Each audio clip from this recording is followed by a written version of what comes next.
Every so often, an event rips through the news cycle that just forces us to confront these really complex questions about risk, about security, and it often starts with a single horrifying act. That's exactly what happened in Chicago recently with that CTA Blue Line attack. A man was charged with a federal terrorism offense after setting a woman on fire. And that one event, it's a catalyst. It completely shifts the conversation. We go from talking about general urban crime to something way more specific. We're talking about premeditated, intentional violence that's designed to cause widespread fear. Right. So today, we're taking the sources you provided and doing a deep dive into three systems that this single attack just completely exposed.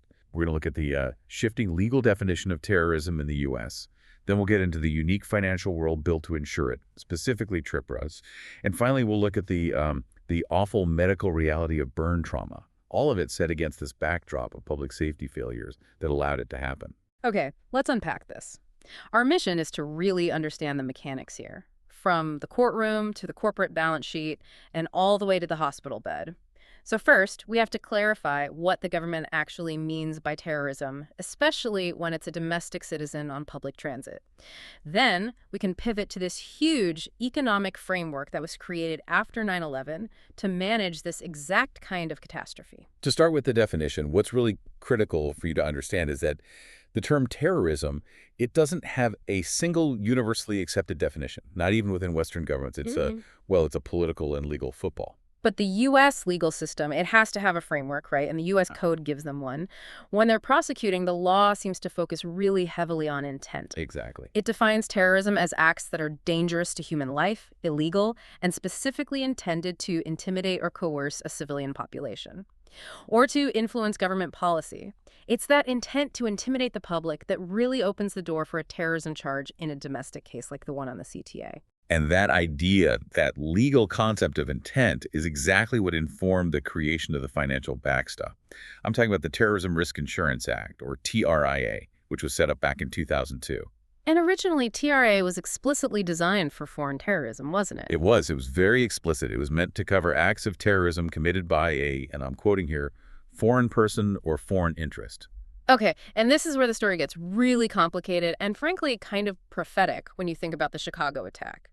When Congress reauthorized it in 2015, the law known as TRIPRA, they made a fundamental change. They got rid of that foreign actor requirement entirely. I mean, that must have been a tough political fight.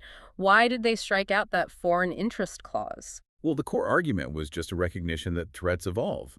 I mean, post 9/11, it became pretty clear that the next catastrophic attack might be homegrown or, done by someone inspired by a foreign ideology but operating here, or by a group with no foreign ties at all. The insurance industry was already struggling to even calculate the risk of domestic terrorism, so the federal government had to provide a backstop, no matter who the perpetrator was, just to keep the market stable. That's a massive shift. So we're acknowledging that the financial risk is just as much homegrown. Now, TRIA covers these certified acts, but there's a big exception in most insurance policies, the act of war exclusion. Absolutely. Your standard commercial and personal policies, they almost all exclude losses from war, invasion, insurrection, that kind of thing. The risk of a widespread national conflict is it's too volatile for the private market to handle. But there's one really key exception there. Workers' compensation is the only line of insurance that has to cover injury or death from an act of war. Okay, so we have the legal definition focusing on intent, TRIPPER focusing on financial loss, but the FBI and DHS, they often use a third set of labels. They use the term domestic violent extremist, or DVE. Correct. And the DVE framework, that's really more for intelligence. It's used to describe people here operating domestically who use violence for ideological or political goals. And the categories are broad. They reflect all the internal threats we see. Everything from racially motivated violent extremism to anti-government and even very specific issues like abortion-related violent extremism. So you've got these three intersecting things, DVE, the U.S. Code, the TRIPPER criteria. Do these frameworks ever clash when a big event happens? They rarely clash in practice, but they really serve different masters. DVE helps intelligence agencies find and stop threats. The U.S. Code helps the prosecutor build a case. And TRIPPRE, well, that helps the Treasury Secretary decide if an event's financial loss is big enough to trigger the federal backstop.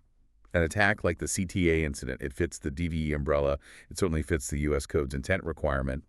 But thankfully, it didn't cause enough financial damage to meet that huge certification threshold for TRIPRA. Okay, so If we're talking about non-random, intentional, ideologically driven violence, how on earth does the financial market even start to quantify that? How do you ensure it? The short answer is it doesn't.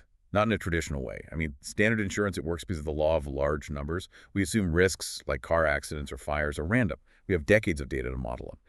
Terrorism fails on three core points. First, there's just not enough data. Since 1970, we have very little reliable information on successful attacks to build any kind of predictive model. Second is that non-random nature, the intentionality we just talked about. A car crash is an accident. A subway attack is designed to create maximum damage and fear. And the third point is geographic concentration. And this leads to two huge problems: accumulation of risk and adverse selection. Accumulation just means too much insured value is packed into one small area. Think about all the valuable real estate in downtown Manhattan. One event can rip out massive value instantly. And how does that lead to adverse selection? Well, because the risk is so concentrated, only the properties in those highest risk zones, the big cities that are prime targets, will actually buy the expensive terrorism coverage. If you're in a rural area, you won't bother. So the insurance pool gets poisoned. It's only filled with the highest risk properties, which forces premiums sky high, and it creates this death spiral where private insurers might just pull out of the market entirely. The moment that broke the private market was obviously 9/11. The financial scale of that is just staggering. The insured losses were about $59 billion in today's money. Can you put that into context? How did the industry even handle that? That event, it instantly became one of the largest single insured losses in history. It completely changed how the industry saw political violence. And what's critical is that about two-thirds of those losses were paid by global reinsurers. The insurers of the insurer. Exactly. And the breakdown's fascinating. A third of the losses, 33%, came from business interruption. Another 30% was property loss, including the towers themselves. It wasn't just physical damage, it was shutting down the national economic engine. And that led directly to TRIP, the federal loss sharing program. So it's basically a government-backed reinsurance program, but only for commercial property and casualty lines. Right. And here's how it works. Federal help only kicks in after two things happen. First, the Treasury Secretary have to certify the act. Second, the entire industry's losses from that one event have to hit a really high threshold. It was gradually raised, and now it sits at $200 million. So insurers have to absorb a pretty big hit before the government steps in. And there's a cap on the system. If losses go over $100 billion, insurers don't have to pay the excess. I mean, what happens if we ever hit that ceiling? Who pays for that catastrophic excess loss? That is the ultimate systemic risk. I mean, if losses hit $100 billion, anything more is just uninsured. That burden would fall on the businesses, the property owners, or, more likely, it would require a whole new emergency act of Congress to appropriate recovery funds. That $100 billion cap is a constant reminder that the private market alone just cannot bear the cost of a truly catastrophic, nationally devastating attack. Before we move on, just for the everyday listener, what about personal coverage? Good question. Your standard personal policies, homeowners, renters, even the comprehensive part of your auto insurance, they generally do cover damage from a fire or explosion caused by terrorism. You don't usually need a federal certification for those claims. The major gap that still remains in the private market, though, is what's called NBCR exposures. Nuclear, biological, chemical, and radiological. Exactly. Those are still considered virtually uninsurable because the scale of potential contamination and loss is just terrifying.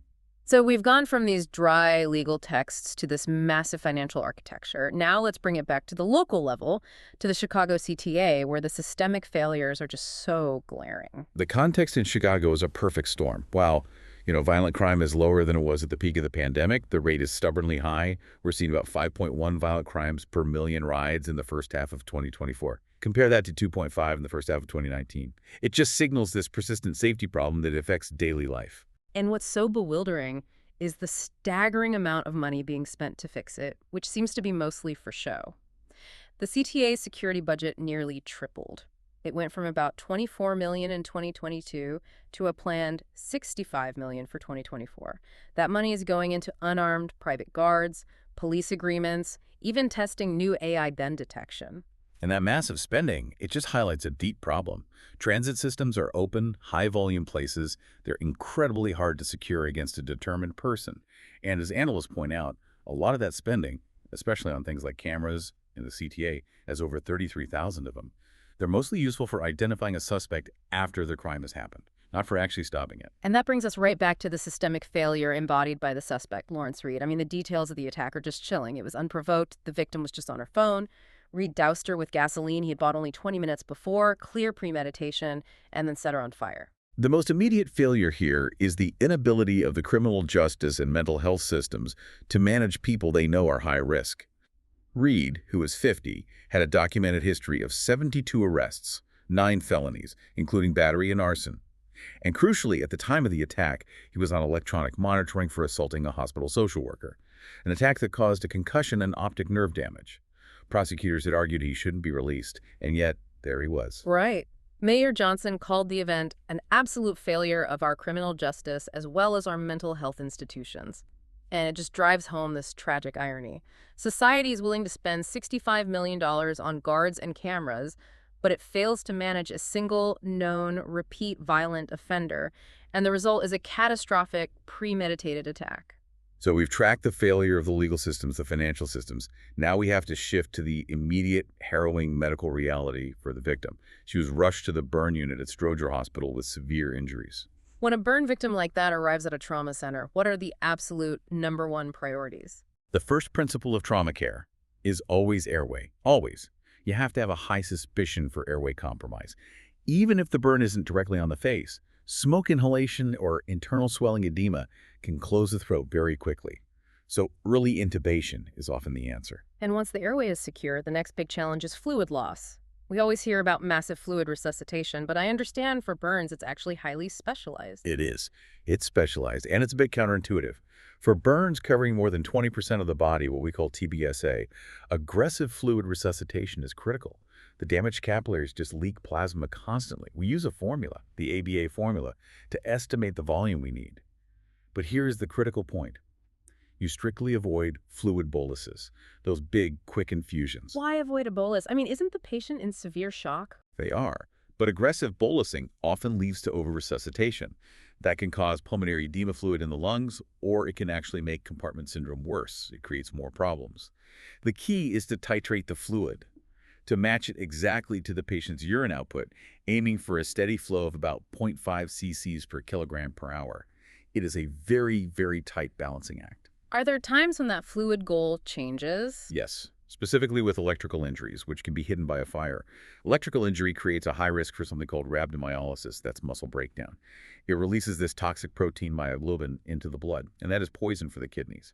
So for those patients, we actually use a higher fluid volume off of the Parkland formula, and we double the urine output goal to flush those toxins out. And what about the long road to recovery for the damaged skin itself? For full-thickness burns, where the skin is destroyed all the way down to the nerves, prompt surgery is the only answer.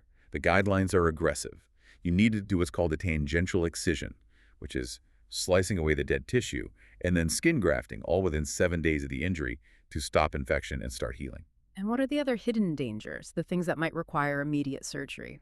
Well, beyond managing carbon monoxide toxicity, where high levels can be fatal, we watch very closely for compartment syndrome. The burn tissue, the Escher, it's not elastic anymore, so if a burn goes all the way around a limb or the chest, that tight burned skin acts like a tourniquet. It can cut off circulation or even stop someone from breathing. That requires an urgent surgical cut, an escharotomy, to relieve that pressure and save the limb or even the patient's life. We started this deep dive with the cold, hard legal definitions of terrorism. We tracked it through the massive, complex financial shields built to cover the economic cost. And we ended with the human cost and the undeniable systemic failures that this Chicago case revealed. What all the sources seem to confirm is that this kind of intentional, non-random violence requires constant adaptation from all of our systems, legal, financial, and medical. And that connection is so crucial. The financial industry created TRIPRA because it recognizes that these attacks are intentional, non-random risks that have to be managed.